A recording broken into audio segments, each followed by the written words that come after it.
I'm Alex Severino. I'm a product owner at Kwalee, and these are my 5 top tips for product owners in general.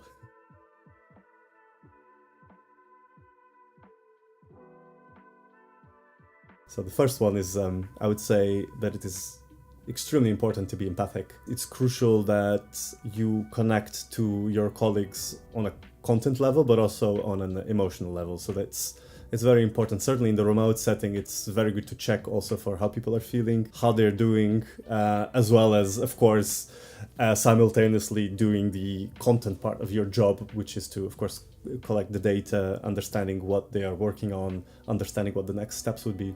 But to really connect to people, I believe empathy is key. And I think this is a kind of more like human approach than product management used to be in the, let's say, 80s, 90s.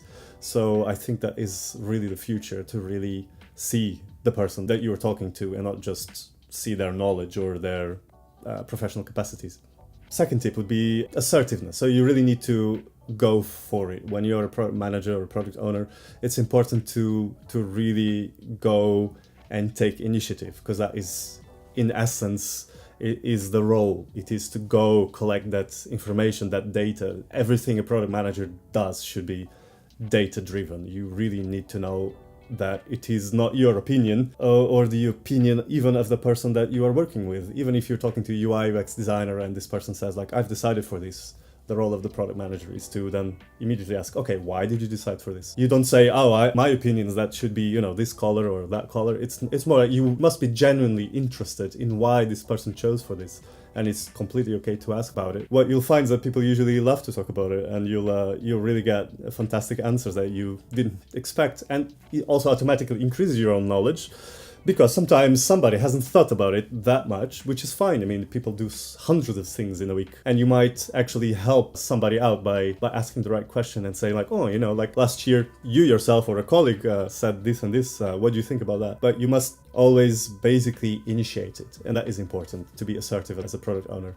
Tip number 3 is tools to keep track of all the information and keep track of all the data, so that you can have a clear overview of what it is that you're doing in general. As a product manager, you have to do a lot of ideation. So once you've collected everything, you collected the vision from your main stakeholders, you collected basically the requirements for your product, you've talked to all the teams involved, and you collected everything. And usually that is a massive bucket of information. I always find that it is very good to create diagrams. I'm pretty visual, so that works for me, but anything can work really. If you prefer to write it down as prose, or you want to, do something in 3D, I mean, anything is possible. I myself really like Miro or Figma Jam, any kind of like whiteboards. These tools really enable you to transform all that information that you need to make your decisions on, and that you need to decide on priorities. You basically decide on priorities based on all this data, and you need to have it in a way that you can see it all at once as much as possible. It's a little bit difficult, but as much as possible you need to kind of visualize it. Tools like Jira are also fantastic, certainly if you manage server-side, client-side developers. These tools are essential because they really help you to keep an overview, and also help transparency a lot, because you can make them available and then everybody can look at it. That helps a lot, because then if somebody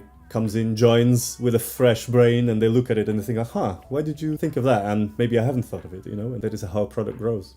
Tip number 4 is to manage the backlog in a way that is efficient, and that includes, again, a lot of data gathering, having the right tool for it. For example, I recommend, if you're starting a new project, to start even with a tool like Miro or Figma, so that you can collect all the requirements, all the potential user stories that will basically be implemented into your project at a later stage. So it's good to really gather them somewhere. I would say, again, a whiteboard will be fantastic to do that. But of course, that is not sustainable, because you need a place where things can progress. It doesn't really matter what you use. Some people even use something simpler like Trello. I would say Jira is quite good at creating this streamlined flow of user stories, where you can quickly connect them to each other if there is one user story blocking the other. So then you can immediately engage, your backend developer, or ask your front-end developer to implement some feature that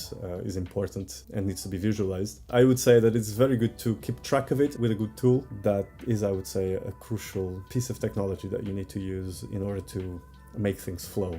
My tip number 5 is to make sure that you've collected the vision that you need to realize. This is quite important because this is your North Star, let's say. This is essential so that you know where you're headed. This alignment is crucial. Before I mentioned that it is important for a product manager to really connect people, but another thing that is extremely important is to align people so that they're pointing the same way, they're working towards the same goal. This is essential. Typically, you can collect the vision from whoever is most senior, perhaps that is your CEO, perhaps that is head of product, it can be anybody. You will know who that is at your company, and usually you'll find out pretty quickly.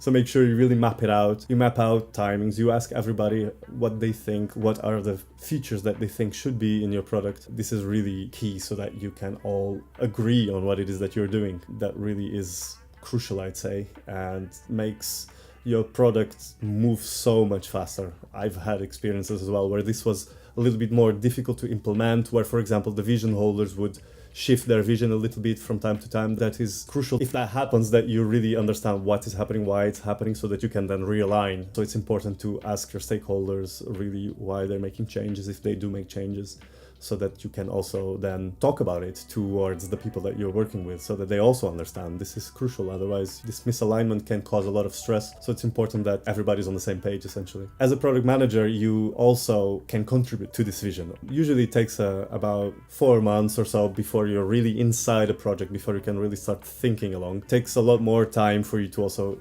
gain the trust of the people around you, to prove yourself a little bit. At some point, you may be also given the space to contribute with a part of the vision, and that can be fantastic and very rewarding as well. Certainly when you see something, you looked at a piece of data and it makes you think like, oh, wait a minute, that could be a fantastic feature, or that could be something that would be game-changing, that is fantastic. And then you can go and talk with your stakeholders and basically realign. They are usually happy to listen to you if you come with good arguments and if you come with a great idea. That is a fantastic thing to really make happen if you get the chance. Thank you so much for watching, for your time, and hope you enjoyed learning a little bit about product management.